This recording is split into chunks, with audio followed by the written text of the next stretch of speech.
O que é a PEC 241?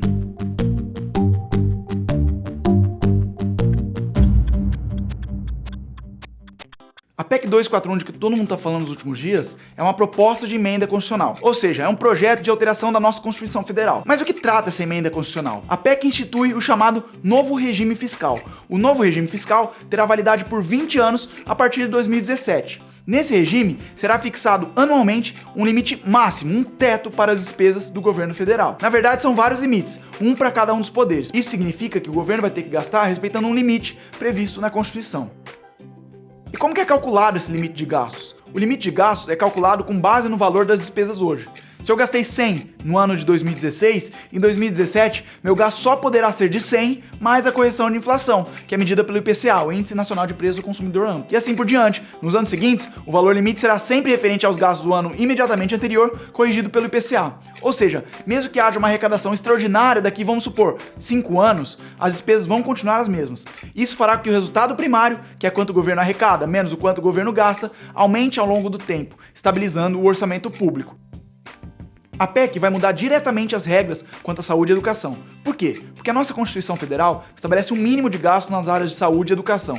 O artigo 198 da CF estabelece que o governo federal deve gastar pelo menos 15% da receita corrente líquida em saúde. Em educação, o artigo 212 da Constituição estabelece que o governo federal deve gastar pelo menos 18% da receita de impostos para essa finalidade. Ou seja, a Constituição estabelece valores mínimos que variam de acordo com a receita do governo. Arrecada-se mais, gasta-se mais. A PEC muda isso, porque esses valores mínimos que existiam na Constituição Federal não mais vão se pautar na receita, mas sim nos gastos do ano imediatamente anterior corrigidos pela inflação. Antes, o governo era obrigado a gastar um percentual da receita com saúde e educação.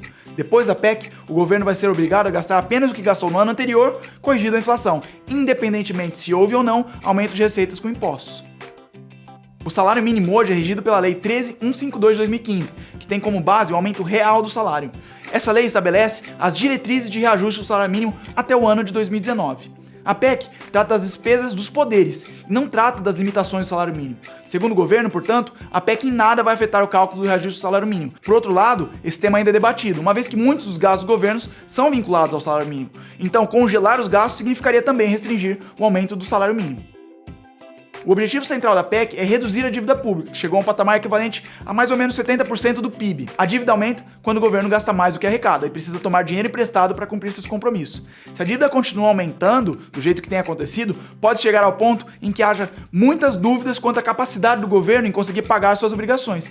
Foi o que aconteceu recentemente com a Grécia, por exemplo.